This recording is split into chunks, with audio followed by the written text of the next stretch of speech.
keep trying again.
Young, or am I faking? On the tip of my tongue there's a sarcasm waiting for you.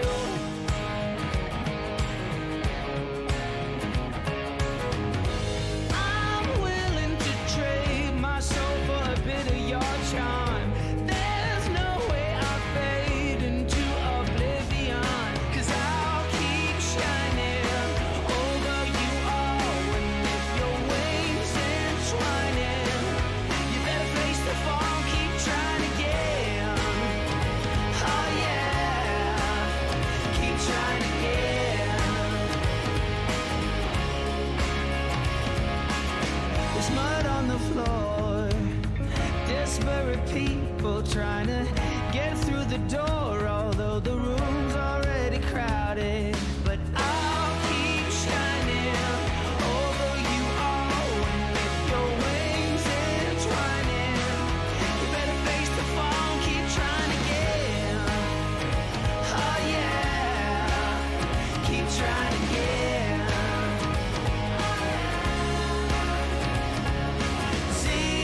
Zeros, everybody's trying to be heroes, when all they have to say to be okay is I don't know. And keep trying again.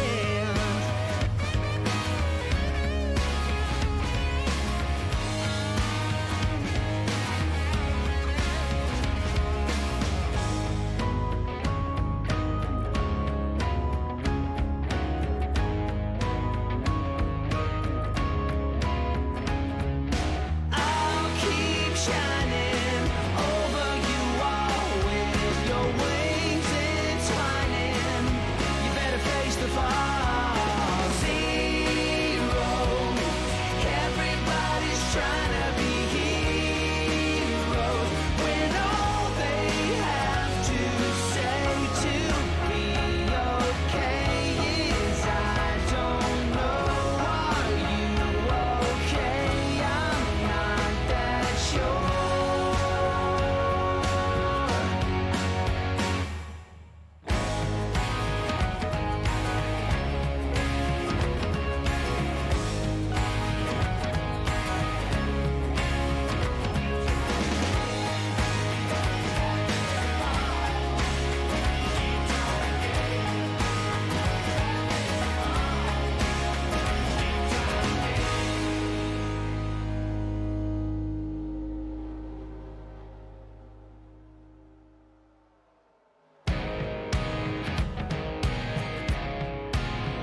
tongue. There's a sarcasm waiting for you.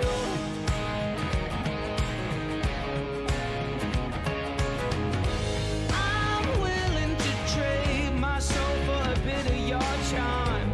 There's no way I'll fade into oblivion, 'cause I'll keep shining over you all. And if your wings entwining, you better face the fall, keep trying again. Oh yeah, keep trying again.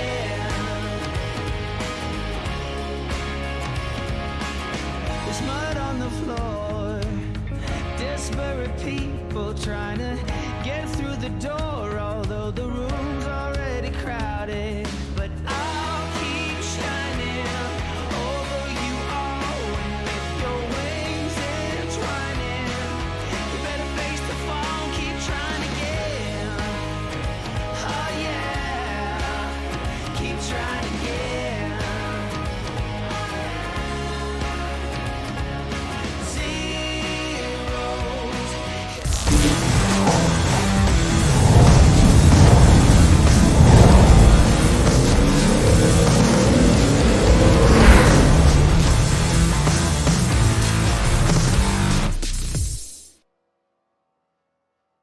Good evening, ladies and gentlemen, and welcome here to the season finale for Season 52 of the Rolling Thunder Gaming Talladega Challenge Series. At the end of the night, 4 drivers will battle, but 1 will be crowned champion. It comes down to best finisher out of the 4, and oh, by the way, 1 year ago, our final 4 finished 6th, 7th, 8th, and 9th, all in succession. Will we see the same here tonight? I'm Seth Cole, alongside of Zach Freemel, and Zach, it's all on the line here tonight. And oh, by the way, there's 39 drivers in the field, so it's going to be a tall task for these final 4 this evening. Yes, thanks, Seth. When you word it that way, it really makes you think. 39 guys enter, only 1 will leave with the championship trophy. Now, could one of our 4 championship contenders, Bob Seminara, Chuck McClure, Donnie Garrett, or Joe DeSpirito, find themselves in victory lane? Sure, they could. The only one of those 4 that hasn't done so yet this season, Donnie Garrett. He's on a bit of a winless streak, and a win cures all. Takes you home 2 big trophies, Seth, but it's going to be a long race, 39 guys, so 38 other contenders, aside from those ones that are running for the championship, they're going to be just as hungry. Their championship means very little to those guys that want to go out there and get into victory lane. And so far, we've had, I believe, 3 drivers that have won 2 championships here in the Tally Challenge. No driver has ever won 3, and Joe DeSpirito is looking to do it in 3 consecutive seasons. So, obviously, for Bob Seminara, former champion, McClure and Donnie Garrett are looking for their first, but is the pressure really mostly on that 24 car? I think there is a lot of pressure on that 24 car. Joe DeSpirito knows that all of those competitors out there around him recognize that not only is he a 2-time consecutive defending championship, but he's the guy that's been out there smoking them each and every week. So I think there's a bit of recognition that goes into play there, Seth, without a doubt. Well, in the last 4 playoff races, we so far have had a playoff driver go to victory lane. Last year was the same thing, except the season finale was won by a driver that wasn't battling for the championship, and he is tonight's pre-race interview. Let's talk with John Godfrey. Hey, John, it's Zach and Seth up here in the FRM booth. You got us? Drivers, I got you, fellas. All right, man. 1 year ago, you ended up winning the season finale on a tremendous pit call to pick up your first win of the season. Do we see lightning strike twice again here tonight? Boy, I sure got my work cut out for me, fellas. I'm shotgun on the field, so it's going to take a lot of luck. Hey there, John. Good to talk to you. We know, like you just mentioned, starting shotgun on the field, but as you make your way up around, mid to front of the pack, you're going to see a lot of those championship 4 contenders. What's your goal tonight? Are you going to be working with those guys, or you go out there for yourself trying to go get one? Well, we'll see how the race shakes out. I've been friends with Bob Seminara for a while. If circumstances find me in position to help, I'll try and do what I can. All right, John, best of luck to you. Strap in. Look forward to seeing you work your way up to the front. Maybe be able to pick up back-to-back wins here in season finales. Thanks, guys, and thanks, FRN, for all you do for this league. We've really enjoyed your broadcasts. As mentioned, 39 drivers in the field. Of our final 4, 3 of them will start up inside the top 4. Bob Seminara on point. Got to remind everybody, it's best finishing result. Doesn't matter how many laps you lead here tonight. Those bonus points are not going to count. Dante Ricky, 3-time winner, lines up to the outside of the front row. Then you've got the 2 other playoff contenders inside the top 4 in row 2 with Joe DeSpirito on the inside and Chuck McClure on the top side. Bernie Mobbs and Mark Paglia will make up row 3. David Cannon and Tim Nofsker row 4. Bob Dixon, Jessica Shelton complete the top 10. Rodney Sullins and Josh Metallica in row 6. You got to go all the way back to 13th to find the other final 4 contender. That's Donnie Garrett alongside of Grant Wesley. Jeremy Jeffries, who of course locked up the bracket championship last week. He'll be in row 8 alongside Dave Melson. That's going to be the number 80 of, I'm going to have to try and remember his name. He raced last week. I'll get to him in a moment. Milt. That's right. Milt in the 80 car. He's going to be alongside of Ken Roberts. Richard Martin is going to be alongside Wiley Coate in row 10. Rest of the top 25, Bobby Farrow, Glenn Harris, Chris Emery, Jerm Lewis, and Brian Lavelle. 26th, Chris Elliott. 27th, Jim Black. 28th, Manny D. 29th, Robbie Nices. Todd Mallory in 30th. Those drivers took time. Then in row 16 is Terry Bombard, Billy Elliser. Then Cy Jones, Sonny Tallman, Hank Middleton, Doug Woolley, Wayne Pribnow, Andrew Miller, and John Godfrey round out the rest of the field. I'm out of breath, Zach. Take us to the green. Well, as Seth finishes his race to the completion of the starting lineup, our leaders bring us down for the green flag. We are underway, ladies and gentlemen, the final race of the season. We will crown a champion at night's end. Right now, Bob Seminara looking like he's sitting pretty there. He's going to be shotgun on the field coming out to turn number 2. Moment, inside line prevails off of turn 2, but as we know, that middle line is going to get the momentum down the back straightaway, and there you see it. The McDonald's Ford Mustang edges ahead with Dante Ricky being pushed there by Chuck McClure. You know, Seth, it's funny because I'm not sure that there's any other race that you run, with the exception of these season finales, where come the last race, it doesn't really matter where you finish. And, you know, not only does that go for your championship 4, but, you know, the 35 other competitors out there as well, because the season's over. You know, for the most part, the points are what they are anywhere behind the playoff grid. So I think you're out here just kind of laying it all out on the line. Yeah, no doubt about it. I mean, if you make a wrong move, at least you know that you lost the championship, making the move you wanted to make, knowing that it could potentially work out in your favor for you to hoist that trophy at the end of these 66 laps. But for the time being, relatively calm, double wide all the way through the field. Going to be interesting to see who it is that attempts the start for 3 wide. My money's it's not going to be one of our final 4 contenders. You know, it might not be one of our final 4 contenders, but if you look around Jessica Shelton on that outside line, right in front of her, she's got Tim Nofsker. We know he runs really well in that third line, and behind her, she's also got the likes of Josh Metallic, Grant Wesley, and Jeremy Jeffries. So I think we've definitely got the making to see that third line come in, but it looks like right now guys just trying to play it kind of safe. Right now you see at the front of the field the 712 Bob Seminara having just a little bit of connection issue coming off the corner there. It doesn't look too bad, just a slight side by side, but right now everybody back in line, bump drafting down the back straightaway going into turn 3. It's going to be Dante Ricky and Chuck McClure with the advantage in that middle line. Grant Wesley is going to be the first one to step up 3 wide to the top side. He pulled alongside of Josh Metallic. Looks like he has Jeremy Jeffries and Dave Melson up there to help him. You know, you mentioned it wasn't really that bad at that point in time, but we do have to document, and we kind of have, especially if we go back to the final elimination, or I'm sorry, actually it was the first elimination race of the season, playoff race number 2, when Joe DeSpirito has some connection problems, had to fall mid-pack as a result, got caught up in a wreck, and we were kind of wondering if he would even advance into the second round of the playoffs. Both he and Bob Seminara have had internet issues during the course of this season. The 2 former champions coming into this race, obviously they're hoping that their internet stabilizes and they don't have to deal with that, because there's too many other things to have to think about now. Absolutely, like those 3 cars that just abruptly swerved down in front of them. McClure, Paglia, and Nofsker decided they had had enough of that middle line running behind Dante Ricky Ricky with that third line approaching. They dive extreme low. Now it's Chuck McClure to point. He's going to bring the field around at the completion of lap number 4. We are working lap number 5. We've got our second playoff contender at the front of the pack. And again, as mentioned, there's no bonus points for leading a lap, leading the most laps. That's not going to count towards the total between these final 4. However, as Chuck McClure, who led a majority of last week's race, kind of proved as well, if you're up there at the front, you got a better chance of not getting involved in a wreck. Absolutely. That being said, we have seen a couple incidents this season which have spawned right at the beginning of the field. So everybody just trying to kind of keep their cars in order right now. A lot of the drivers do have the understanding with those Championship 4 that there is a title fight on the line. Now, that does not mean that they are not going to race and race aggressively. That just means, they might just think twice about what they're doing before they do it. You don't want to ruin a whole lot of guys' nights and an entire championship, especially if you're not outside or not inside that playoff grid. McClure just barely edging Dante Ricky at the line that time for that lap lead. Drop back here around the 12th, 13th position. That's where we find our first 3-wide formation. Shelton in the middle, Mobbs on the bottom. That's Wiley Coate leading the charge, high, wide, and handsome.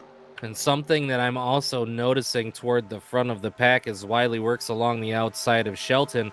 That time through turns 1 and 2, it was the entirety of the Florida gang there in the 7, 12, 24, and 90 that were kind of, warping up and down the track just a little bit. You can see it with the 90 car, maybe just a little bit of a twitch. There it is with the Spirito. Again, it all seems regional based. That's something that these drivers have been fighting and trying to Oh, we've got trouble toward the back. One car up and into the wall. Cy Jones hard. Looks like the 92 of Bobby Farrell also spinning through the infield. Yellow flag out. Like everybody behind Andrew Miller and Robbie Nisus able to avoid the spinning Bobby Farrell as he comes across the start-finish line. And so caution is going to fly for the first time here tonight on lap 7. Based on a lot of the wrecks that we've seen so far this season, this one in a finale race, relatively tame. Very tame, but I also think it happened within the group of the last 10 or so cars in that pack. So not as much mayhem as a lot of more cars, would have been racing into that had that been farther up to the pack. So it looks to just be a 2 or 3 car incident at this time. It didn't look like the 92 of Farrell took any damage, but if what I saw was correct, it looked like Cy Jones took a hard lick to the outside wall right about the middle of the tri-oval. So that team going to have to look at that car and see what they're going to have to do for repairs on that one. These drivers are all towards the tail end of 3-wide formations, and it looks like it was just a little bit of checkup there, a little bit of stack up on that inside line. I think it was Todd Mallory in the 220 that was ahead of the 92, the 7 of Cy Jones behind, and just the car is kind of accordioning up there through one of the lightest portions of the racetrack.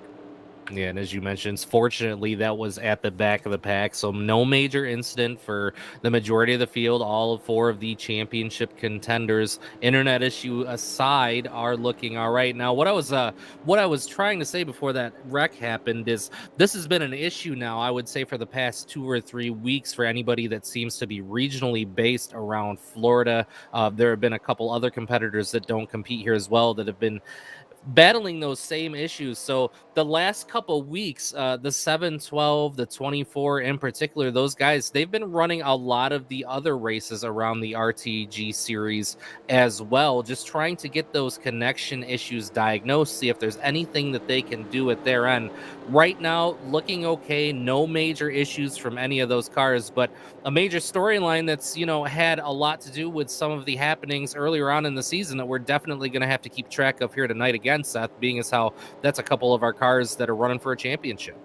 And while I may be overly optimistic, if we go green from here to the checkered flag, these drivers are coming down pit road here on lap number 7 complete onto lap number 8 for one reason, because if we went green the rest of the way, they'd be able to make it on only 2 more pit stops. This is the 6 to 7 lap window that they would be short of fuel if we went green from the start to the finish of the race. Yeah, and that's definitely something those guys are trying to keep in mind. Dante Ricky is going to be first off pit road. Looks like Grant Wesley, Chuck McClure, Jeremy Jeffries going to come out right behind him. Bob Seminara, who was at the first pit stall position, it looks like he's going to rejoin the field around the 8th or ninth position. So that first pit stall not working out for him quite yet, but as you mentioned, Seth, these guys probably wanting to pack as much fuel as humanly possible in those fuel tanks. Now, something that I noticed on that run was that we had the 3 of our final 4 up here towards the front, up inside of the top 10. A driver who kind of pulled the drop to the back strategy to stay out of trouble was Donnie Garrett. He exited out of the top 20 within the first 3 laps. So, different drivers with different agendas here, all with one common goal. Yeah, and as you mentioned that about him having dropped to the rear of the pack, coming off of pit road, Seth, it looks like Donnie Garrett may have gotten a speeding penalty on pit road as he will pull towards the inside on the backstretch and allow that field to pass him. So that may have been intentional. It's entirely plausible, being as how he did fall back at the beginning of the race. Maybe he decided, maybe if I just go a mile an hour or 2 over, that'll automatically put me at the tail of the pack. So he may just be playing the game of attrition at this point. Like Billy Elliser might have also been speeding on pit road, as he's also pulled low, allowing drivers to go on by. Bob Dixon and a few others deciding to stay out, and now a few of them are going to hit pit road. Andrew Miller, Side Jones, and I believe that's Robbie Nices in the 54 also coming down. So that turns the lead over to the 00 of Wayne Pribb now, who I believe is actually going to be the leader. I think we're going to get the 1 green signal this time by. Yeah, this time by, I believe you're correct. We will get that. And it was only a week or 2 ago, I believe, Seth, that we saw Wayne do this very same thing where he stayed out under a yellow flag to get toward the front of the pack, trying to play a little bit of track position. If he were to get a quick caution, that could work out for him. But again, it looks like the pace lights are still on atop the pace car. So at least one more time by. So, as these drivers get a little bit of extra time to think about this upcoming restart, something I've been wondering all week long, and we've seen a little of it here and there during the course of the season, both in the regular season and during the playoffs, is how much diplomacy did these Final Four drivers do up and down pit road in the garage area this week? We know the Florida gang's going to work together, but bear in mind, Joe DeSpirito and Bob Seminara both want to win that championship. We've seen an alliance the last couple of weeks with Chuck McClure and Tim Knopfsker, Grant Wesley. Looks like Mark Paglia kind of joining that group here tonight. Donnie Garrett's been hooking up with a number of drivers, including Hank Middleton during the course of the last 6 weeks. So are there more drivers that have been recruited to help those Final Four drivers? I don't know about recruitment. I'm sure there was some talks going on. Hey, man, if you could help me out, throughout the course of the race, I'll help you out toward the end of the race too, which we know, typically goes out the window with a lap and a half or 2 to go anyway. But, these drivers all pretty willing to work together, and they know that there's a couple factions, that Florida gang in particular, that they've basically got their own in-house setup when it comes to having drivers to work with. Chuck McClure, as you mentioned, been working really well with the Knopfsker machine and companies around them. Donnie Garrett, most notably, has gone on record multiple times throughout the course of the season saying, hey guys, I'm working real hard for this. I'm top 5 and top 10 in them to death, but he's got no teammates out there. He's made mention of that as well. So probably over the course of the last 2 or 3 weeks, Donnie has had to find some guys that he's comfortable running with and are comfortable running with him. And right now, as he runs toward the back of the pack, he's going to come down and go ahead and top off that fuel tank one more time with this extended lap of yellow. Not a bad call on the part of Donnie Garrett, especially if he wants to hang at the back, but definitely looking for cars to work with. And I think he'll be able to do it toward the end of the race. Everybody will probably be pretty respectful of his situation. And the beauty of the scenario for the Final Four drivers here in this finale as well is you don't have to win this race to be able to win the championship. Obviously, drivers would like to be able to finish out the season with a race win and a championship win all at the same time. But, you talk about Donnie Garrett with that mentality of top 5 and top 10 him to death. If he keeps that mentality, it could win in the championship based off of last year. Every single one of our Final Four didn't finish in the top 5 last season. Yeah, and how ironic would that be with this sort of playoff format that this series is using? And it's also the one that NASCAR uses. How ironic would it be if it were Donnie Garrett who were to bring it home as the champion without winning a single race all season? It kind of beats the system, so to speak, that's been put into place to kind of add a little bit of drama and excitement to it. But that would be drama and excitement in itself. So And that would also be pretty cool to see. And it's the second straight season we've had that type of a scenario as well. Jessica Shelton pointed her way into the Final Four last year, did not have a victory, and yet had a chance to be able to win the championship. So back-to-back seasons that we've had a driver in the hunt that might be able to win championship with no trips to victory lane. Well, and it just kind of goes to show, as Donnie Garrett's point has been all season long, that consistency is important. If you can remain consistent and try to keep yourself out of trouble, which he's done an extraordinary job of this season, especially if you compare Donnie Garrett's season 52 to Donnie Garrett's season 51, where he had nothing but bad luck and mayhem the majority of the season, complete night and day sort of scenario. I'll tell you what, this week Donnie Garrett must feel like he's on spring break as far as the mathematics. He tells us that during those elimination races, he was always calculating the points, how many spots he had to gain, how many spots he could lose. Here tonight, the math's easy. Just finished ahead of the three other competitors. Yeah, that's definitely what he's going to do. So competitors all strapping themselves back in, tightening up those buckles. Dante Ricky now at the point on the field alongside, it looks to be, I believe, the Grant Wesley machine. So they're going to bring it down to get that green flag. Ricky with the advantage, but Grant Wesley on the outside got a great launch after the line. He did get a great launch, as did Jeremy Jeffries, but there's about a car length gap back to Tim Nofsker. Don't know if these two are going to be able to get lined up nose to tail quickly enough to be able to hold off the challenge from the inside, where Dante Ricky and Chuck McClure are rather lined up better. Let's see what happens down this back straightaway. Now looks like the inside line's formed up. They're starting to make the forward progress once again.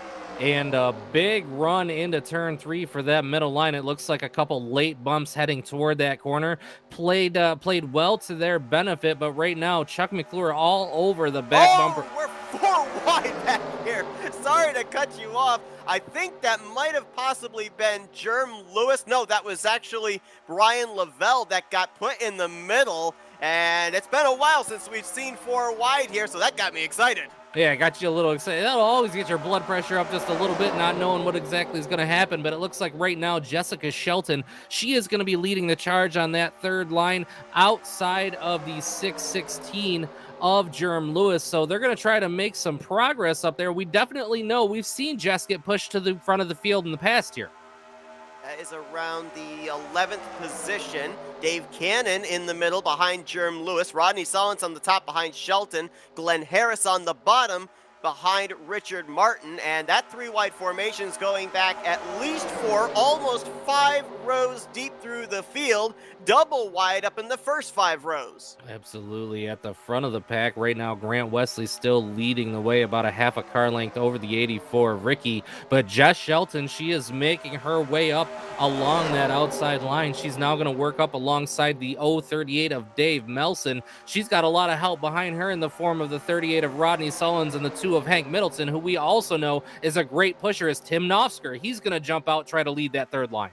And he is going to do so. He might actually get alongside Jeremy Jeffries for a second. Look at the shove from Shelton. That's going to shoot him up 3 wide for the lead into turn 3. Yeah, and Jess had absolutely no other choice but to give him that shove. He jumped out, but I think it was just a little bit too early with the speed that he lost in comparison to the speed that those cars had coming up behind him. But right now, she's tucked up under his rear bumper, and they're going to try to make the charge. It looks like Nofsker now up alongside the 88 across the line. All right, so my feeling of excitement has now turned to a feeling of nervousness, because with this 3 wide, several rows deep, you've got pretty much all your Final 4 contenders up in this mayhem. If trouble breaks out, they may be collected up, and I mean, what a heartbreak it would be for these drivers with the tremendous job they've done all season long to make it to this point, to not even reach the halfway point and have their championship hopes dashed. A big move there from Bob Seminara, darted out. There couldn't have been more than a quarter of an inch or so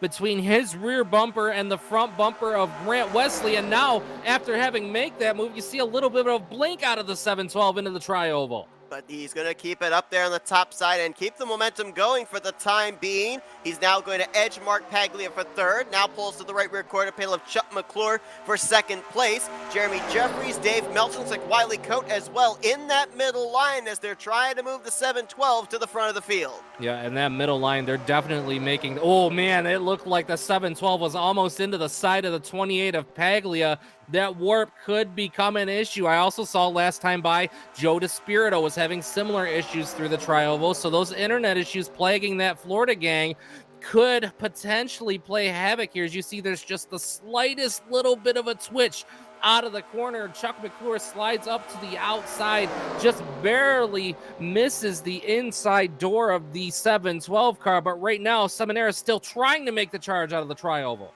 We're watching the 143 of Bob Dixon getting lapped, especially since these drivers were approaching turn 4, and that can be very congested in a 4-wide situation with how the cars all seem to kind of accordion up side by side, but they all made it through. Not certain what happened to Bob Dixon, as he has now scored 5 laps down to the race leaders. And it just as we say that, that third line had fallen back and lost just a little bit of ground, but it looks like Wiley Coate is now going to try to lead that charge on that third line, and he's doing a pretty darn good job of it. He's up along the outside of Jeffries right now with Nofsker on his back bumper, but look out right in front of them. You see that 712 with a little bit of that side-to-side warp again. And the tough thing there for Grant Wesley is he wants to get up there and push the 712, but at the same time, with that car of Seminara going side to side, you get up to the back bumper of that car, there's a big chance that bumper grab could take place, and we've seen during the course of this season the end results of bumper grab. Yeah, absolutely, and that's inadvertent bumper grab. That's something being caused by the internet connection. Is you saw almost in tandem the 712 and the 24 both having the same issue, so I'm curious to see if the 712 tries to get back onto that inside line, but at this point he's still stuck in the middle there on the outside of the 43 of Martin with Wesley behind him. That third line, man, big warp on the 24 car. He's all the way down across the apron of the racetrack. And again, I gotta go back to the first elimination race where Joe DeSpirito had this kind of connection problems. It was requested that he drop to the rear of the field. When he did so, he ended up getting caught up in a big wreck, finished multiple laps down in that race, and almost missed out on making it into the second round of the playoffs. Obviously, with so much on the line here tonight, he cannot afford that type of a scenario again. No, you can't. You see, it is making his competitors a little nervous. You saw the guys that were behind him said, no, we don't want to be back here anymore. We want to get by you because if something's going to end the 712, man, these two cars, I got to tell you something. I'm kind of nervous with as close as these cars are running together. It wouldn't take much, if any, of a twitch to cause a big sort of incident. Yeah, I mean, so far for Seminara, it's just been a little bit of side to side. Not really anything too scary with how close they're racing, but you're right, with the unpredictability, it could end up being a much worse side to side, and what looks like a comfortable amount of distance between your car to the car to your left, just like that right there, that is when it could really be detrimental, where contact could be made. I mean, the 712 at that point, folks, could have reappeared inside of the 90 of Bernie Mobbs. Which he almost did, if you notice, coming off of the second corner. It was real close, and now it disappears altogether. That's also dangerous to the car of Grant Wesley, because if he disappears and Grant Wesley gains just a little bit and were to reappear on the nose of that Wesley machine, man, that could also be big trouble. So Seminara, you see, he's going to start dropping toward the rear of the pack. This is a big story, Seth. Definitely is. Bob Seminara trying to become a two-time champion. His last championship, if I recall correctly, was back in season 39. Or I'm sorry, not 39. Let's make that 49. Going way back in time there.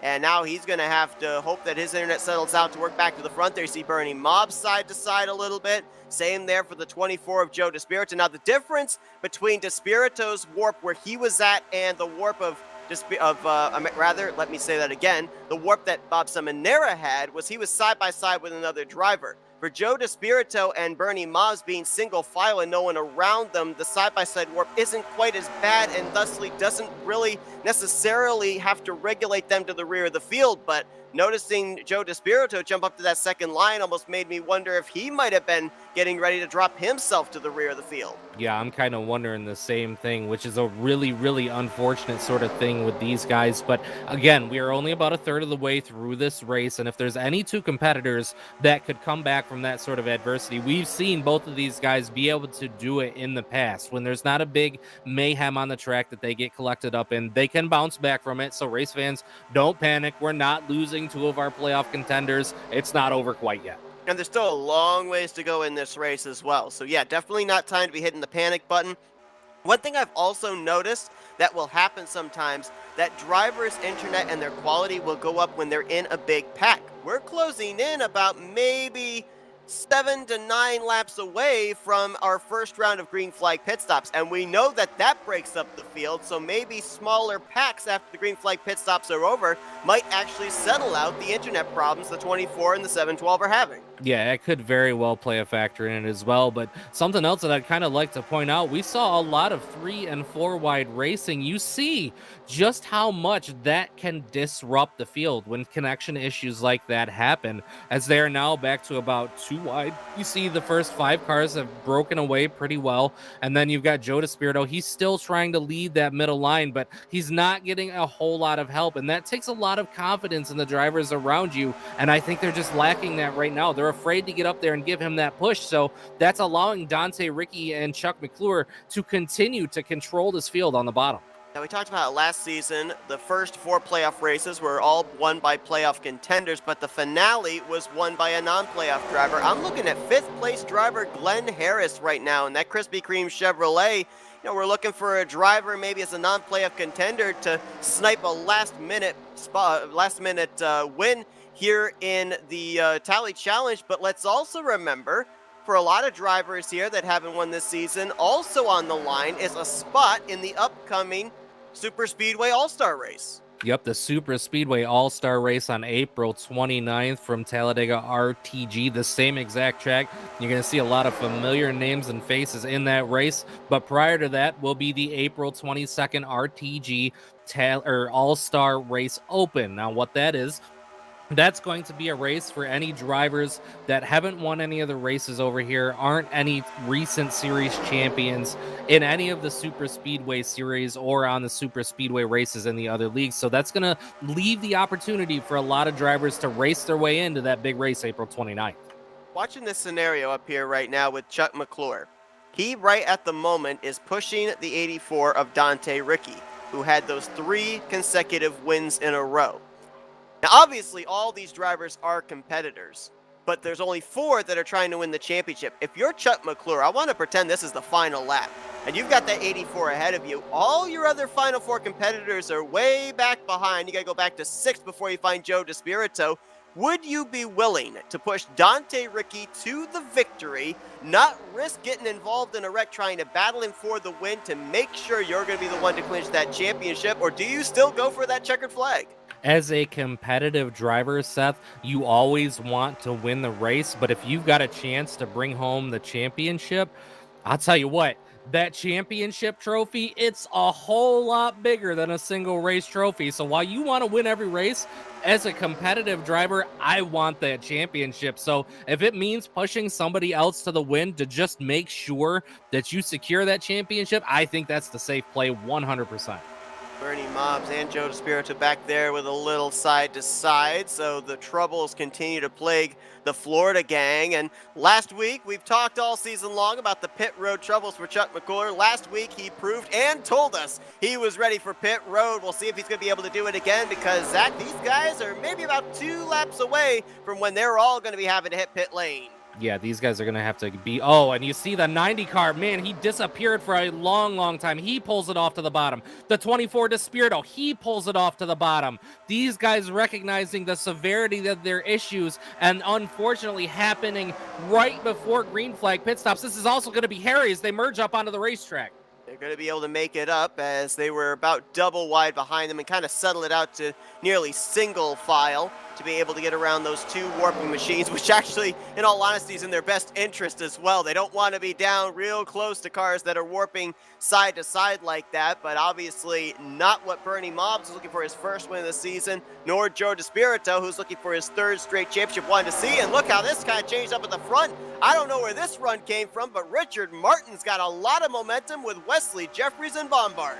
Martin made a tremendous move through that middle with a lot of help from the cars behind him. And right now, for the first time, we've seen the first time since I believe the restart there, we see somebody be able to overtake that 84 and 17 tandem on the bottom of the racetrack. Now, just to note, now half of our playoff contenders, Seth, are in the second half of the field. Chuck McClure, as they're going to dive down onto pit road. Green flag pit stops happening.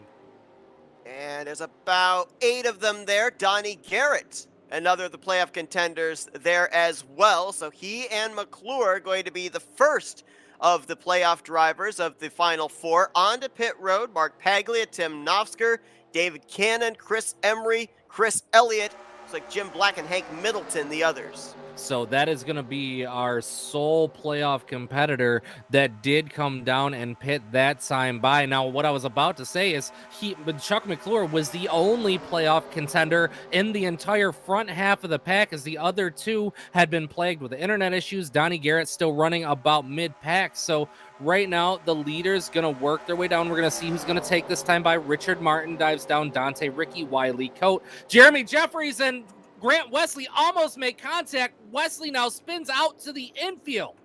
Got Jeffries in the infield, Wesley in the infield. Wiley Coate was off into the grass as well. Bit of an issue up there at the front in terms of communication, and the problem there for Grant Wesley, that more than likely is going to spell into a 30-second penalty where he will have to sit in his pit stall. That's a driver who was running in the second position when these pit stops all began. Yes, and we saw how far out Jeffries was to that infield as well, so I wouldn't be surprised if he ends up having to serve a penalty as well. As you see Jeffries make his way out of his pit box down toward the end of pit road. It looks like despite all that, Jeffries still made it out okay. Dante Ricky beats everybody off pit road. Richard Martin, who came in your leader, he's going to come out in third. Josh Metallic now on pit lane, along with Andrew Miller, Todd Mallory. Looks like Brian Lavelle, Billy Elliser, Robbie Nice, Wayne Pribnow, and I'm not certain if the 7 of Cy Jones was just super conservative or if he might have been running out of fuel coming to pit lane here, as looks like the 86 of Jim Black maybe back down on pit road. Possible penalty for him, as Chuck McClure, he's got a lot of momentum and a lot of friends. They're trying to catch up to the duo of Ricky and Jeffries. Hey, Seth, do you remember how I said a lap and a half ago Donnie Garrett was running mid-pack? Donnie Garrett, as they work themselves around across the line this time by, he's likely going to be scored in 4th position. I think it might be time to go for the 77 as we close in on the halfway point. Emery's going to move up to 5th place there as well, so another driver that picked up a number of positions under that green flag pit stop, but it's Chuck McClure out to the front. Paglia will be 2nd, Nofsker 3rd, then Garrett and Emery completing the top 5. There you see Metallic, and looks like another driver got hit with a speeding penalty. The 10 of Terry Bombard, who had actually been up inside the top 10. I think he was scored 10th when the pit stops began, so another front runner hit with a speeding penalty. Man, big time penalties. That's going to have big implications toward the end of this race. But as it stands right now, Chuck McClure, who told us pit issues are no longer going to be a thing. We're going for a championship. That first pit stop executed, entry into the pits and exit to perfection. Waiting till these drivers all cross the start-finish line to find out where all 4 of our championship competitors are at. McClure and Donnie Garrett obviously are the easy ones. McClure is leading. Donnie Garrett is in 4th. Looks like right now of the Florida gang, got Joe DeSpirito all the way back in 32nd place, and Bob Seminara currently in the 20th position. But still, no need to panic just yet for these drivers. The only thing that I would be a little bit concerned about, Bob Seminara is back in a second group, about 5 seconds behind this lead group, and for the 24 of Joe DeSpirito, he is running nearly 17 seconds back If this thing goes green to the end, these guys may not have a shot.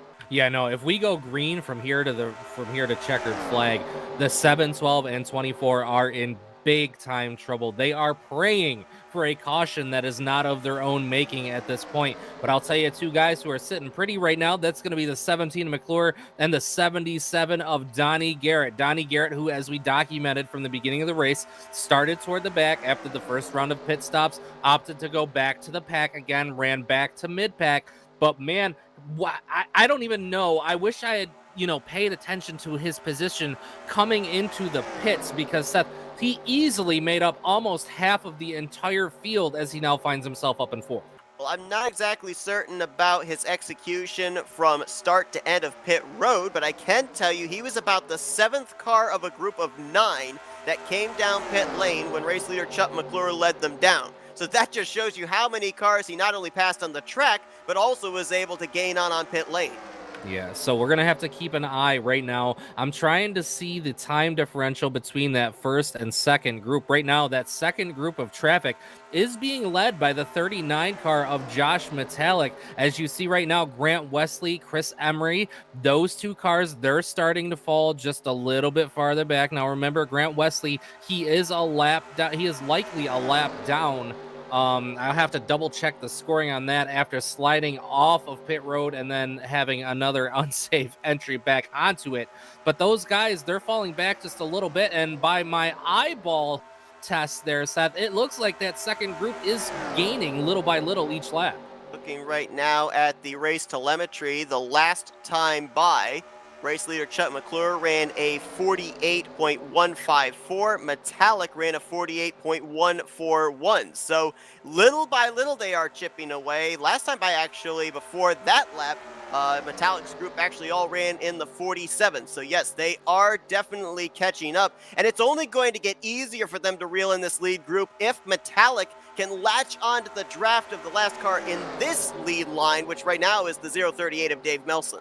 Yeah, 038 of Melson, but you also have right behind him, you've got Wesley, and then it looks like, I believe it may be the Milt Surratt 80 car before, or no, I apologize, that's the 86 of Jim Black, and another straggling number 9 of Chris Elliott. So that straggling Elliott car could play a benefit to the 39 of Metallic, because he's about halfway between this first and second pack. So that's more of a draft than that Metallic would traditionally have had that car not been there. But what's also interesting about the sets, if they continue to make gains, about the time that they converge with this first pack, we're going to be pretty close to our next round of green flag pit stops. So we'll be jamming them all back together just to break them all up again.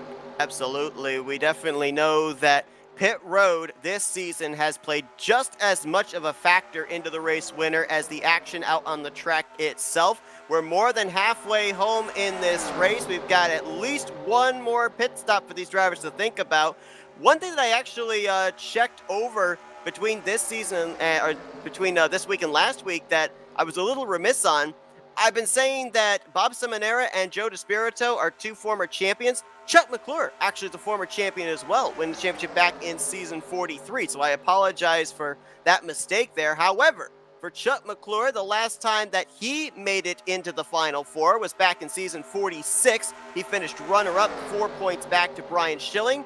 Last time Donnie Garrett made the playoffs in the Final Four, it was back in season 48. He lost the championship to Doug Woolley by 6 points. So both of these drivers have felt what it's like to be the bridesmaid. Here tonight, they want to be the bride. Hey, Seth, remember what I said about that second pack catching that first pack about the time that it's time for green flag pit stops again? I was wrong. Right now, this first pack is starting to get a little bit racy, and I'm watching some really dicey bump drafts right at the front of this first pack between the 17, 28, 088, and 77. Down the back straightaway, they're playing pretty nicely together, but it seems the last 2 laps out of turn 4, when these guys bump draft, it seems to be to the outside of McClure's bumper. And man, I'll tell you, a couple times I thought that leader was going to get turned sideways through the trioval.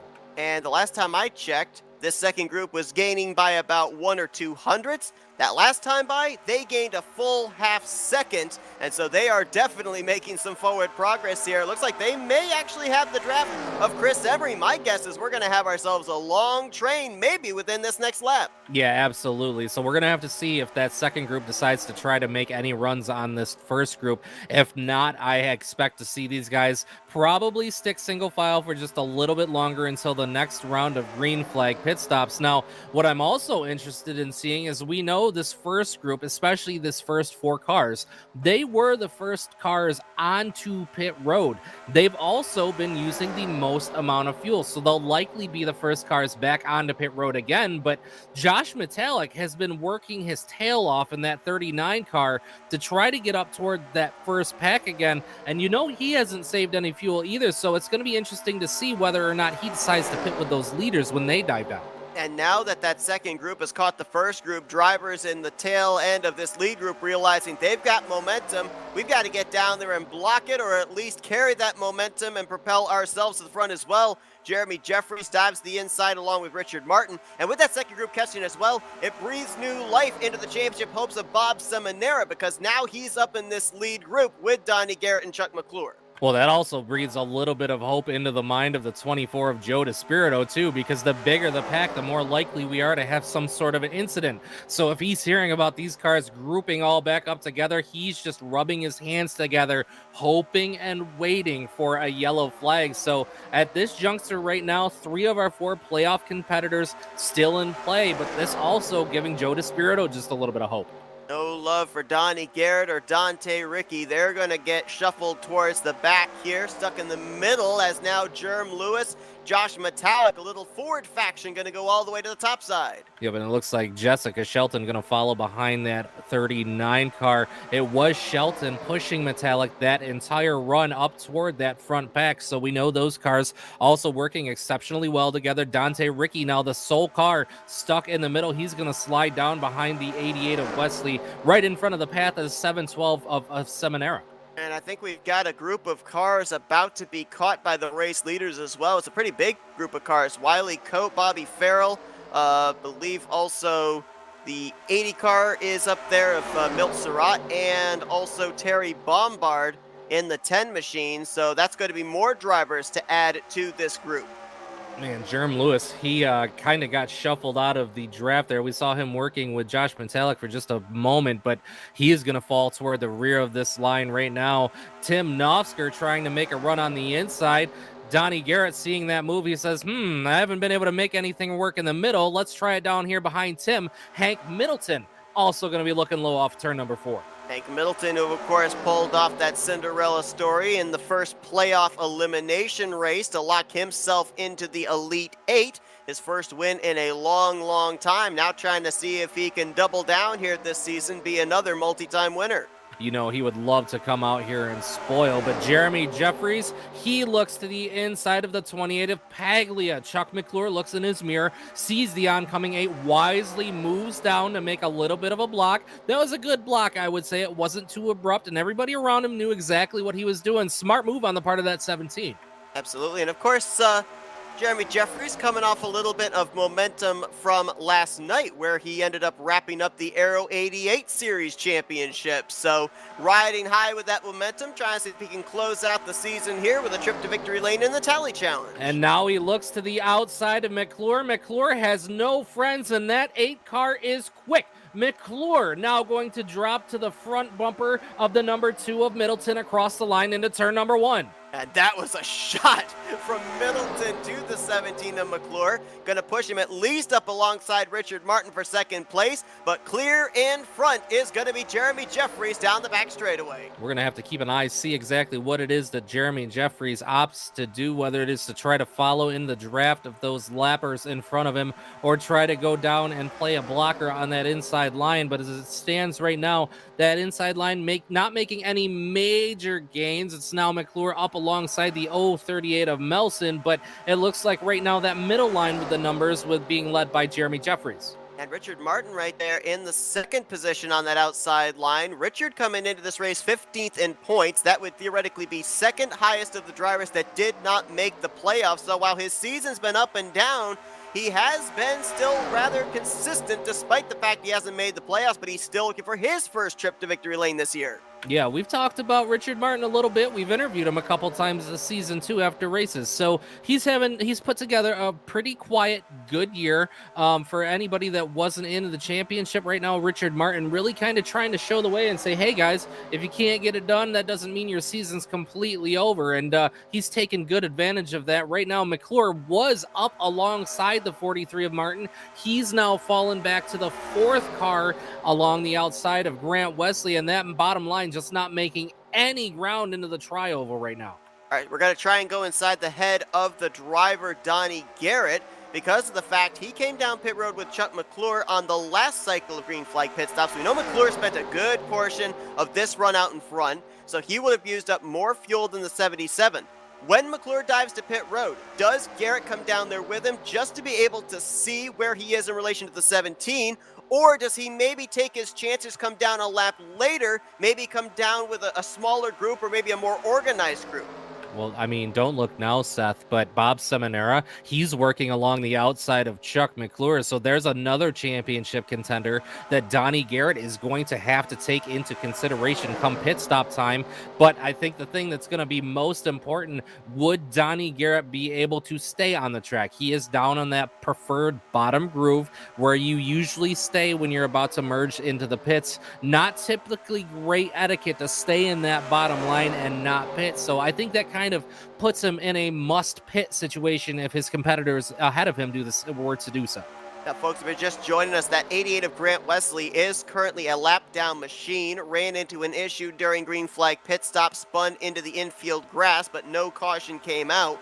So right now, running -1, he is in the free pass position should a yellow flag come out. So certainly that's something that he is hoping for, but if he's not able to get back in the lead lap, no doubt about it, even as a lap machine, Wesley could be an X factor in tonight's race. Absolutely. We know he's more than capable of winning these races. And man, I'll tell you what, I've seen Bob Seminara find space for his race car that I'm not sure that any other competitor could do tonight. He has moved that car around the racetrack, and there couldn't have been hardly any room between the rear bumper of Chuck McClure and the front bumper of Hank Middleton, but that 712 car, he made it stick. So now we've got two playoff competitors bumper to bumper, and you know Donnie Garrett sitting just behind Tim Nofsker is watching ahead of those two guys ahead of him saying, oh man, I got to get up to those two fellas. Yeah, we talked about how last season the Final Four all finished in succession to each other from 6th back to 9th.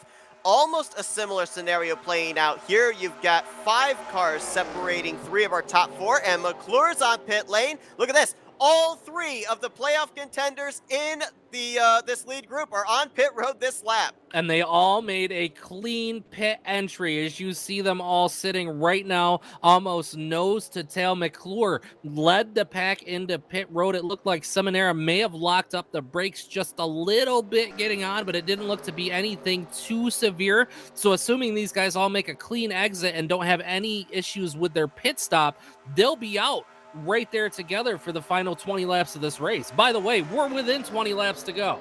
Yes, we are. So that means that these drivers are making their final pit stop of the evening right here. This is the money stop. This is the pit stop that very well could earn you or lose you the championship. Here comes Jeremy Jeffries down pit road, and they caught up to that group that was on the tail end of the lead lap making their pit stop that really wadded things up on pit road entry. Man, that was so close. Almost a big time problem on pit entry, but everybody looks to have made it in. I saw Despirito last time by was just coming across the line right before these leaders exited pit road. So Despirito still hoping for that caution flag, riding toward the back of the pack right now. But up front, McClure trying to make the run on Ricky down the end of the backstretch. He's got Tim Nofsker behind him. Why do we talk about this now? Because at the cycle of green flag pit stops here, that could put Chuck McClure at the point here with less than 20 laps to go in this race. Absolutely could. You saw Joe Despirito. He's just now coming down pit lane, and that, I believe, will mean he will probably be losing a lap here under the cycle green flag pit stops. He was about 11 seconds ahead of the race leaders before the pit stops began. We'll see if he can stay on the lead lap or at least keep himself in a free pass position depending on where he cycles around. But look at this. You got Hank Middleton, Donnie Garrett, and Chris Emery say, hey, it may only be 6 of us up here right now in this up to speed group, but let's race. Man, this is going to get tight real quick here because those guys coming off of pit road, they're too wide up ahead of them. So there's not a whole lot of real estate left, but unlike the first round of pit stops, it's not looking like these guys are going to be able to completely bypass this pack of cars that has just come off pit lane. How about that move by Dante Ricky there? He went 3 wide, actually had his 2 left sides down the apron, splitting the 038 of Dave Melson into the middle, as now it will be Jeremy Jeffries crossing the line, still the race leader. He's actually got a driver in front of him who's on the tail end of the lead lap. That's the 6 of Wiley Coate. He's not the race leader. He's hoping for a caution so he can stay on the lead lap, and he's got the battle potentially for the win going on behind him. Well, man, that's going to make things real interesting because coming up on that outside line is Chuck McClure. He's getting good pushes from the likes of the 088 of Novsker and the 84 of Dante Ricky. Hank Middleton has also gotten to their back bumper, so they're now 4-5 cars to the outside line, and McClure looked like he might have gotten just a little bit of a bump and a little bit of squirrely there in the middle of the corner. Where did that 47 of Andrew Miller come from? He started at the rear of the field, basically ran there this entire race. All of a sudden, he's up here in the top 10, a limited number of starts, but looking maybe for his best finish of the season. Man, he's having a stout run running behind there between the 10 car and that 038 of Dave Melson. And he's running behind a couple really solid competitors, so he's gotten out here. He's familiarized himself a little bit better with these competitors in this field and what the style of racing is like, and he's really out here putting on a show tonight. Now, McClure was making progress there on the top side, but now they're starting to lose their numbers, and I keep watching back there. That 77 of Donnie Garrett's on the inside line. He's inching closer and closer to get up alongside of the 17. Yeah, man, he's trying real hard. Meanwhile, we spoke about Bob Seminara. Bob Seminara is the last car in the pack in this draft here, in this lead draft. He's just kind of hanging out, watching everything happen in front of him. He has not lost touch with the draft, though, so that's not going to take him out of contention, just trying to play it a little bit patient, because if I'm Bob Seminara right now, I'm looking at the lap counter and I'm going, we only got 14 laps to go. We got a big pack of cars. These guys are going to get racy, and they might wad it up here before the end of this race. Just had an exchange for the championship right there. Donnie Garrett going to edge ahead of Chuck McClure as Wiley Coate is going to catch up here to Cy Jones and Jim Black. He'll cut the way for leader Jeremy Jeffries there. Oh, this is going to get tight here as Cy Jones is in the middle of the racetrack in front of the oncoming leaders. 4 wide off the corner. It's Jim Black into the wall. Cy Jones into him. Almost big trouble off turn 4. Absolutely. That was maybe a caution that never happened, as they were beating and banging on each other, leaning on each other off of turn 4. I think Jim Black actually had to use the wall to make sure he kept it straight, but we still remain under the green flag. 13 laps to go.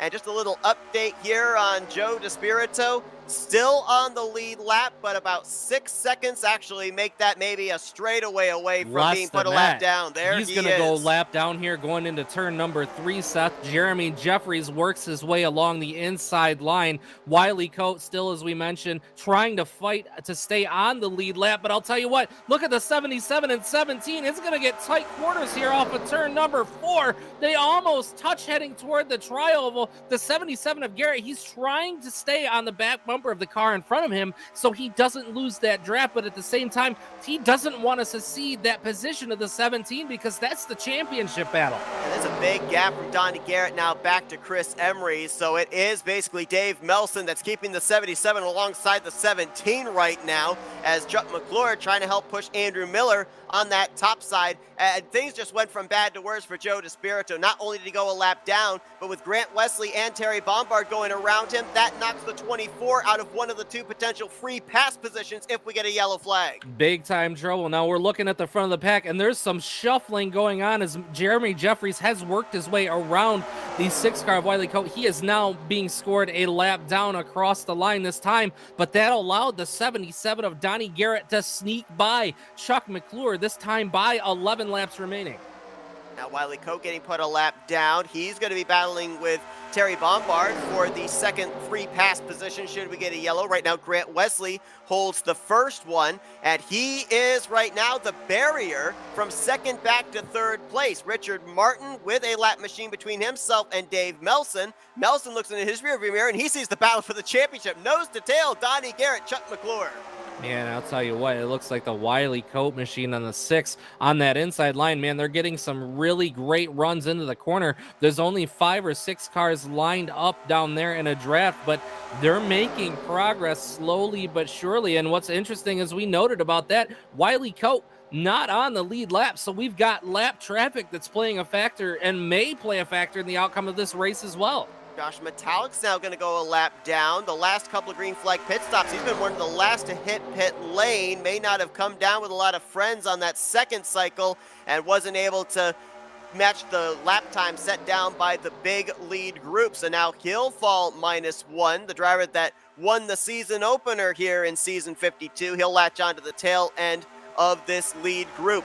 We are now within 10 laps to go as well, so any caution that comes out between now and the end of the race, it is race back to the start-finish line. No more frozen field cautions, so who knows? It may be racing back to a yellow flag that could be deciding the championship here between the 77 and the 17. Still trying to keep an eye out there for that 712. He's within striking distance back in 11th, but he's got a couple more spots to go.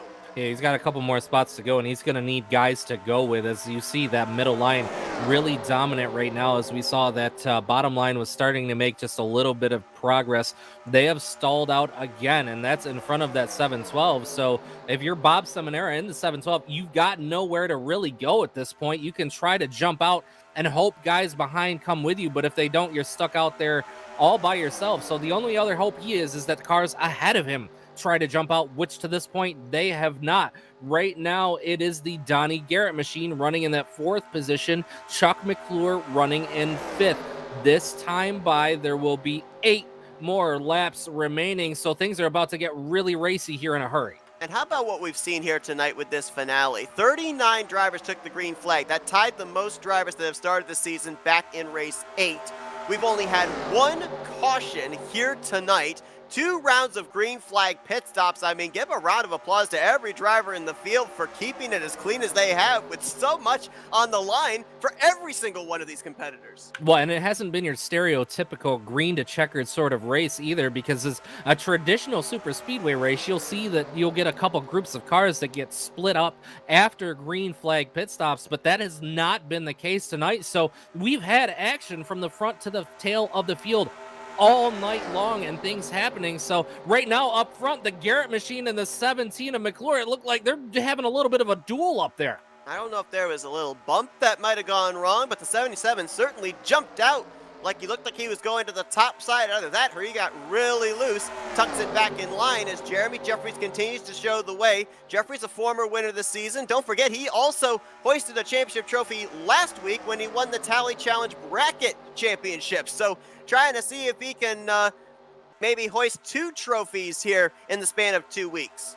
Man, Chuck McClure decided that he no longer wanted to ride behind that 77 of Donnie Garrett. He's going to look into the inside of Garrett into turn number 3. He's up alongside the Garrett machine off of turn number 4. He's going to work on the left rear quarter panel of the 038 of Dave Melson as they work toward the trioval. Garrett comes down just a little bit, almost door touches with the 17. Still side by side through the trioval across the line. Just 6 more laps to go.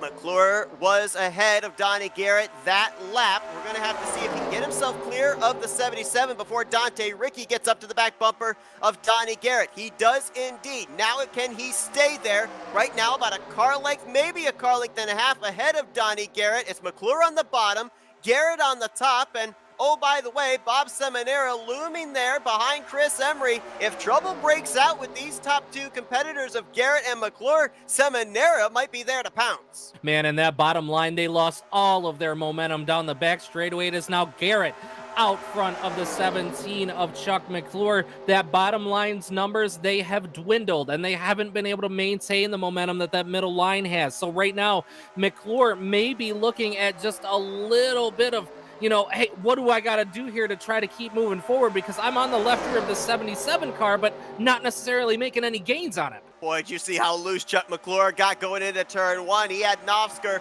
right into his bumper and almost got hooked around for his troubles. Man, I'll tell you what, the 17 and the 77, they nearly touch in the middle of the back straightaway. They are side by side into three. McClure trying to wrestle that spot on the racetrack away from Garrett. He will do so. Garrett now tucks up behind the 17 car off of turn number 4. What a muscle move, but now how does Donnie Garrett kind of one-up that? Now it's McClure just ahead of the 77, and Bob Seminara now only one car behind these two, only Dante Ricky separating him. 4 more laps remaining across the line. Oh, by the way, ladies and gentlemen, Jeremy Jeffries and Richard Martin still running nose to tail for your lead. Our focus right now on that championship battle off of turn number 2 down the back straightaway. Chuck McClure is going to lead the 77 of Donnie Garrett machine, being followed immediately by the 84 of Dante Ricky, and the third playoff contender of 4, the 77-12 of Bob Seminara here through turns number 3 and 4. Chuck McClure's on an island of his own, though, because the guy that helped push him to where he's at, Tim Novsker, is fading outside of the top 10. He's now got Donnie Garrett behind him. Here comes Dante Ricky. He moves low. Garrett moves low to block. Now Seminara's going to drop behind the 84. It might be Dante Ricky helping Bob Seminara move to the front. And we have big turns. wreck. This is going to be the race to the finish, the race for the championship through turns number 1 and 2. McClure still with the position over the 77 of Garrett. Garrett looks to the outside, no help. Looks back to the inside, still no help. He's all over the back bumper of the 17 of McClure, heading off into turn number 3. 2 battles going on, 8 versus 43, 17 versus 77. Look at this. Garrett got to the outside, the right rear. He's going to pull alongside the 17. Contact as he goes up to the wall, tries to gather it back up. Can he get back to Chuck McClure here coming to the start-finish line? I don't think so. Meanwhile, Martin and Jeffries, who steps out between these two?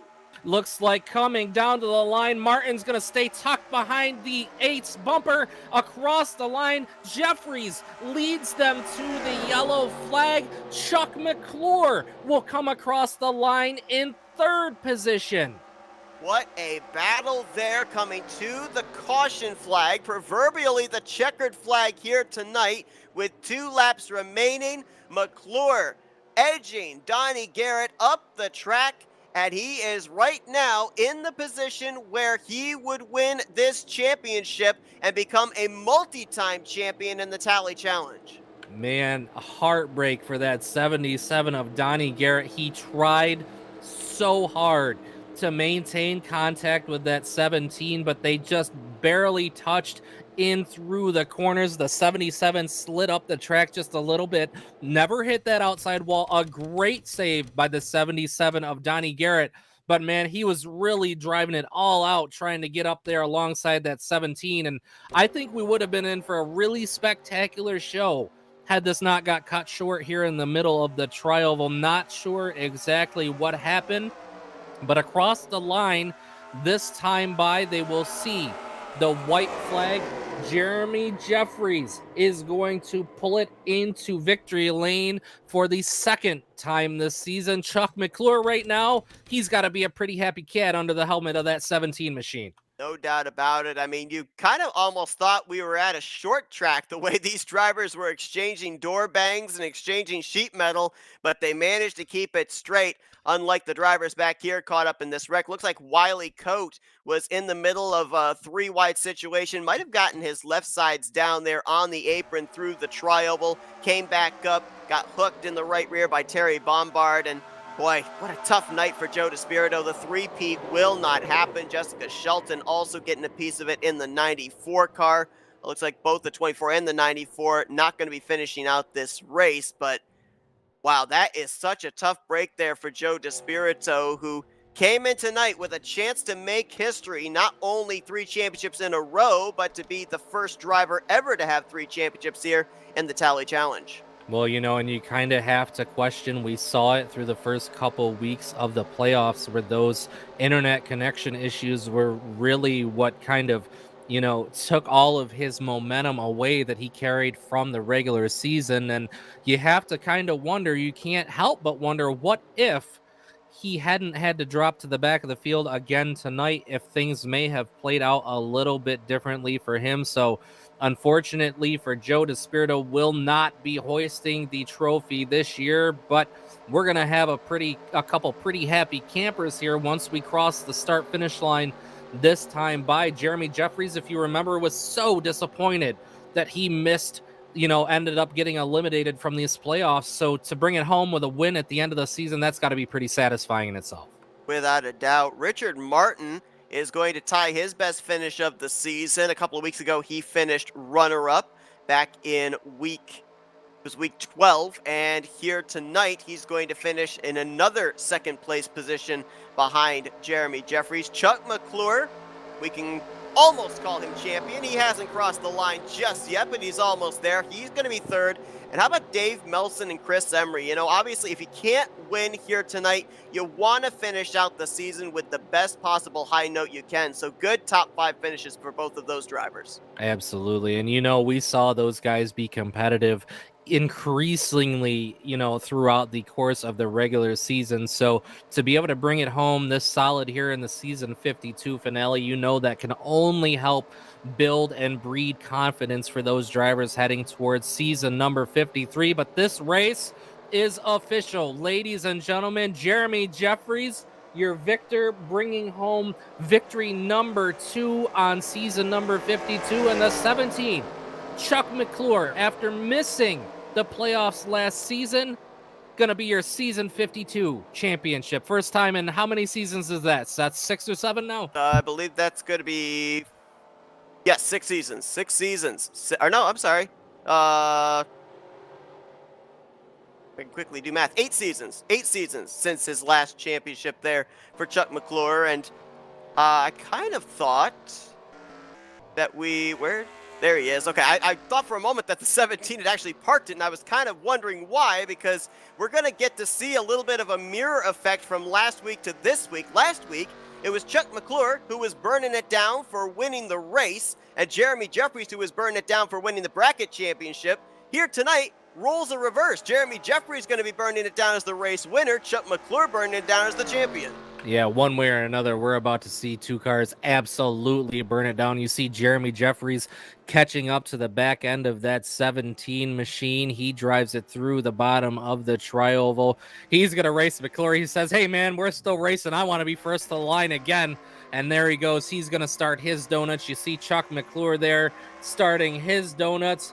Great sight to see between those drivers. That's got to feel pretty great, and what a great way to wrap up season number 52. No doubt about it. We're going to be talking with these drivers here momentarily. Of course, Jeremy Jeffries got to make his way down to victory lane. Chuck McClure's got to make his way down to the championship pavilion. And as these drivers get themselves ready to go down there and celebrate their win and championship respectively, take a look at some of these other finishers up here inside of the top 10. Mark Paglia didn't even start the first couple of races of the season. We, of course, documented that, and he's going to finish out the year with a 6th place run. Donnie Garrett, the heartbreak there for him, but still, you can't take away from the season that he has had. Almost was able to get this championship with no victories on the season. It's just been all about consistency for Donnie Garrett, and he almost pulled it off. And I can't, as frustrated as he's going to be and bummed as he's going to be that he wasn't able to pull off that championship, I think considering the consistency and excellent effort that he and his team had this season, I think at the end of the day, he may be disappointed, but he's also going to be pretty satisfied with a hard-earned and well-deserved 2nd place finish in the points. He would have loved to have brought it home, but, can't say enough for what that 77 car was able to do, as he mentioned many times, and we always talk about, without the help of teammates, just a single car, single driver going out there trying to be as consistent and as possible and prove to your competitors, hey, you guys can go out there and win 100 races, but I can still hang in there with you guys at the end of the day. And that's exactly what he did in season number 52, and that's something to hang your hat on.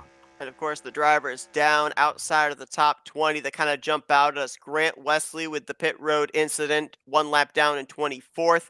Josh Metallic, former winner this season, 1 lap down in 26th. And of course, we've already documented the former champion, 2-time champion Joe DeSpirito, finishing out of the race here tonight in the 34th position. So, at least for these drivers, though, the good news is there's a brand new season on the horizon. So pick yourself up by the bootstraps, go back to work. Plus, those 3 drivers have themselves locked into the Super Speedway All Star race. So their job's not done yet. No, their jobs aren't done yet. And they're going to be going out there and racing as fiercely as they do on any other Thursday night come April 29th for the RTG Super Speedway All-Star race. Going to be a great show. You're going to see a lot of your favorite stars and cars that you would see here on a weekly basis, and wouldn't be surprised to see maybe just a couple other surprises there in the field as well. Now, normally when we do our post-race interviews, we start with third place and work our way up to the race winner. But since tonight's champion is also our third place finisher, Chuck McClure is going to have to wait till the very last. So let's see if we can get our runner-up finisher here tonight, the driver of the 43, Richard Martin. Hey, Richard, it's Zach and Seth up here in the FRM booth. You got us? 10-4. Man, second time this season we've seen you in the second spot. Coming to, at this point, it was the caution flag, but proverbially the checkered flag. If you'd been able to make a move, where were you going to do it? And did you have anybody behind you to help you? Grant was behind us. He was pushing really hard, but my mind was pretty well made up to stay with Jeremy tonight, just to get him over the line. We had a lot of the championship competitors up there around you as well. We saw the 17, 77, and 712 all up there at the end. Just kind of curious here, did you have any kind of alliance with any of those final 4 here tonight, or was it basically if someone was around you, you were going to try and help them out? Man, you got me stuck on that one. I kind of have to keep that close to the vest. I like all those guys, so I really don't know, who I would have stayed behind. DMAR, Zach up here in the booth. Hey, man, good to talk to you. Excellent second place finish. So I've got to ask you, we saw, the consistency that you showed through the second half of the season, your second runner-up finish on the season. Was there something that you found around the halfway point of the season that really clicked with you, or was it just, trying to finally keep yourself out of harm's way and, avoid all the bad luck out there on the racetrack? Because this second half of season number 52, you really turned it up out there. Hi, Zach. Yeah, I think a big part of it is the last few weeks I've been just staying out of trouble, and the last couple of weeks my pitting has been good. Tonight the pitting was pretty awesome. I just decided to come in, low and slow, and just kept telling myself, don't go in fast. You don't want to get a penalty. You want to be able to come out and race. All right, so the next question that I have for you, after a hard-fought season, we know that you were disappointed to miss the playoffs. However, with tonight's second place finish, you were able to secure that 14th spot in points, meaning you were the first driver outside of the playoff field that was able to really get up there and really make a name for yourself. How much hard work is that? Because we know how much hard work it is to get into the playoffs, be competitive week in and week out. But I think a lot of guys kind of forget about there are still some guys that are battling for points, albeit not for the playoffs, but to be that first car. What is that? How do you feel about that? I feel pretty good. I mean, it's consistency is a key. You just got to try and, keep yourself up there and try to be up there at the end within the top 5 or 6 and have good pits and have guys around you that'll draft with you. And there's a lot that goes into it, as you know. All right, DMAR. Well, it's always good to talk to you, man. Hopefully we'll see you back out on the track for season number 53. Thank you. Shout out sponsors. What do you got for us? Well, I'd like to thank you guys. I'd like to thank Flatout Racing for your hard work this year and this season. And you guys are just doing an awesome job. The videos are just so much fun to go back and watch. And I'd like to say a special thank you tonight to Terry Bauman. I heard is retiring. And I just want to thank him for all his years and his years of hard work and service to this racing community. And it's very well appreciated by me, and I'm sure everybody else. And I want to thank Jeremy. I want to congratulate Jeremy for the win tonight. Congratulate Chuck on his championship. And thank you for the good season. Thanks, Josh. Thank you to Dave, Bones, and Prime. And we'll see you next time. What a great way for Richard Martin to finish out the season. As Zach pointed out, the highest finisher of those not in the playoffs. So the consistency definitely there at the end of the season. And your work's not done yet, Richard. You're locked into that Super Speedway All-Star race on the 29th as well. So best of luck to you on that. Thank you, guys. It's been a pleasure. Thank you much. And let's now go down to victory lane to talk with tonight's winner, Jeremy Jeffries. Hey, Jeremy, it's Zach and Seth up here in the FRM booth. You got us? Hey, Zach. Hey, Seth. Man, what a week you have had. We can go all the way back to last Thursday. You win the championship, the bracket championship here for the Tally Challenge. Monday night, you go coast to coast at Kansas in the Bare Bones Series. You lock up an Aero 88 championship last night, and here tonight you win the season finale in the Tally Challenge. So obviously you're riding some momentum, but how good does it feel to be able to close out the Tally Challenge with a W and actually be one of the few that had multiple wins on the season? Well, I think I told you all last week that after I wrapped up the bracket series, I said I have nothing to gain or lose. I'm just going out there for the win, and I got it. So it's just I had some great help behind me, and they stuck with me, and that's what got me here. It wasn't my driving necessarily; it was the help I had. Now, we ended up having only one caution here tonight, and then obviously that second one that ended the race. But a heart-stopping moment for me, and I want to know for you as well, was that second round of green flag pit stops, because you guys were catching up to a group of four that were on the tail end of the lead lap. They come down pit road ahead of you guys. You have to not only worry about the guys behind you not running you over, but not running over those drivers ahead of you that were coming to pit lane. So how hairy a situation was it from inside the driver's seat? I was holding my breath. I saw him coming down pit road, and I just knew there was going to be a wreck because, I mean, hot pitting is kind of something you have to do here to stay up front, and you have to be able to hot pit, but you can't do it when there's four cars in front of you. So I slowed as much as I felt comfortable slowing, and then I think they checked up after we got on pit road, and I got into the back of, I believe it was the 10 car, and my heart stopped just about to.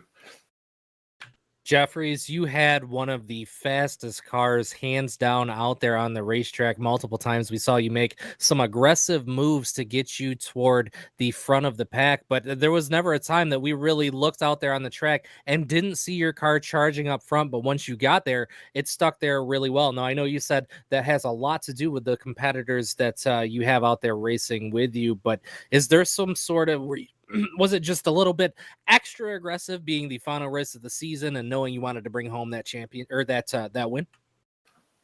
Oh, that was definitely part of it. I wasn't here to ride tonight. I had no reason to ride. It was win or not win. That was the only two options. So I chose win, and luckily I got there.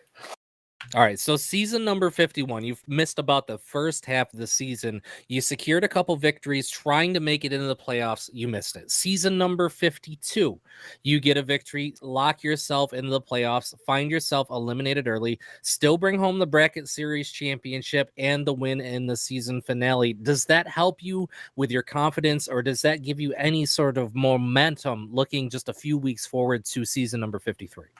I wish we were starting season 53 next week. I'm ready to go. All right, Jeremy. Well, hey, man, good job out there. Congratulations on your second win of the season. It was a really stout, strong effort. Thank you. Shout out sponsors. What do you got for us? Oh, first off, thank you to DMAR behind me, and I believe Grant was behind him, and Dave Melson. They stuck with me. I know there was a couple guys that were there fighting for the championship, the 77, the 17, and I knew some moves were going to be made, but by those guys trying to get somewhere. And I just had three other cars that stuck with me. Wherever I went, they went. And that was just a tremendous help. So thank you to those guys.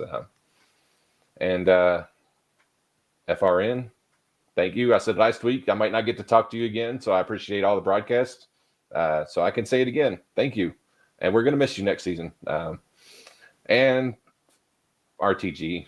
The owners, the admins, drivers, just incredible place to race. And every time I strap in the sim car, I'm grateful to be here.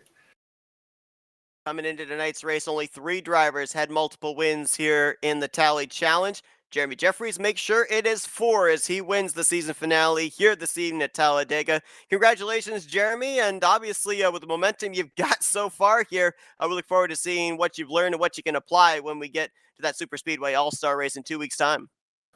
Thank you, Seth. Thank you, Zach.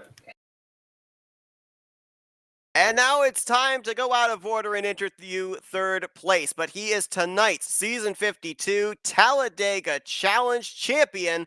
That's Chuck McClure. Hey, Chuck, it's Zach and Seth up here in the FRM booth. You got us? Hey, guys. How you doing? Man, I can only imagine how you're doing. Last week, you locked yourself into the Final Four with your second win of the season. Here tonight, moves and contact made that probably belongs more on a short track than on a super speedway. You and the 77, door banging, going tooth and nail, coming to that proverbial checkered flag with that caution coming out. What was it like from your perspective? It was pretty nerve-wracking. I wanted to keep them guys behind me all night, and sure enough, here they come, just like I thought they would. And 77 got around me, so I started, well, maybe he'll go high. If I go high and show him out there, then leave him. But yeah, it was hard to get around him. Then the middle line opened up, and there it was. So I took it. Obviously, we saw last season where the champion did not finish up inside of the top 5, but the top 4 contenders all finished nose to tail crossing the start-finish line. Here tonight, the battle for the championship took place around the 4th, 5th position. Now, if we go back to the earlier portion of the season, when you're a driver in that spot, basically your goal is to help the line you're in move to the front. Not the case here tonight. It's the case of making sure that you're ahead of your championship competitor. We saw you on the inside and the 77 on the outside. Then you guys would swap lanes. How difficult was it being able to figure out where the momentum was, where you needed to be, make sure you had that added edge that your splitter was going to be the first one to the checkered flag? That was probably one of the toughest ones I've run. Those guys are all super great. It's just one lap, one line would have the momentum. The next lap, the other line would have it. And I just got lucky that the middle line opened up, and I get to talk to you guys one more time here. This is awesome. Championships are where it's at. Wins are nice, but championships, that's what the guy wants. Chuck, it's Zach. Congratulations, man, from the bottom of my heart. Proud of you. Great fought effort throughout the course of season number 52, man. We saw you drive just about the perfect race out there. We saw you struggle with some issues early in the season, throughout the season with pit roads, speeding penalties, but tonight, it just really looked like everything really went your way. You got out front, you led a bunch of laps, and then coming down to that final rush to that yellow flag, which would be the conclusion, we saw how dicey it got between you and the Garrett machine. Did you see contact made between yourself and the 77 there in turn number 3? Honestly, no, I didn't see it at all. I felt a little tap, and I thought it was somebody from behind me, and I really didn't know that we'd hit. I feel bad about that. He's a great competitor, a great racer, but it's a championship, man, and it's cutthroat, and I had the knife this time. Well, and this is your second championship, the first in 8 seasons. So a big congratulations on that. We saw the momentum build through season 51, the excellent run that you had throughout the course of this season, and locking up your position by winning last week's race to put yourself in contention to run for this championship. You go out there, you get it. Season 53, like I asked Jeremy, is just a few weeks away. How much confidence does this give you heading into that season? A lot of confidence. I mean, you come in being a champion on one hand, but on the other hand, they know you're the champion. They're not going to give you anything. So it's going to be tougher next year, but these guys are really good, and maybe I'll get lucky a couple times and win a race. Maybe I won't. Just the goal would be to get in the Final Four and just have a chance. How about I'll make you a deal? I'll push you to a victory if you can teach me how to qualify for season number 53. It'd be greatly appreciated. That would be awesome, Zach. And maybe we can work on our pit strategy and pit speed together. Notice I didn't speed tonight. That was, by the way. So. All right, Chuck, man. Again, congratulations. Season 53 champion. Thank you. Sponsors, shout outs. What do you got for us? Well, first off, I want to give a shout out to the people that run this league and the admins. It's top notch, the best people race at this league. If you can top 10 anywhere in this league, you've done something. And second off, I gotta really say thank you to you guys for broadcasting. You guys do a a great job. I mean, I wouldn't want to race on any other broadcast other with you guys. And I want to say hey to everybody at working at Marshall County Schools. I kind of miss those guys when I'm not there, but we're a bunch of goofs. We cut up, we have fun, and I know a few of them's watching. And I just want to show them what I could do, and I really wanted this bad. Chuck McClure is going to join a list of drivers that are now multi-time champions here in the Talladega Challenge as he picks up his second championship here tonight with a third place run in the season finale. Congratulations, Chuck. Go and enjoy that championship, and best of luck to you as well as you're going to be taking part in 2 weeks' time in that Super Speedway All-Star race. I appreciate it, fellas, and have a good night. All right, Zach, you know that usually with me when we're doing these post-race interviews, I'm always looking back through the statistics. I got a couple for you here comparing the 2 championship seasons for one Chuck McClure. This season, 2 trips to victory lane, 1 during the regular season, 1 during the playoffs. Back in season 43 when he won his other championship, 2 wins, 1 during the regular season, 1 during the playoffs. But the statistic that jumped out the most to me, remember how we had this season cut down from the usual 15 to 14 races? Yeah, 14 race schedule back in season 43 when McClure won his first championship.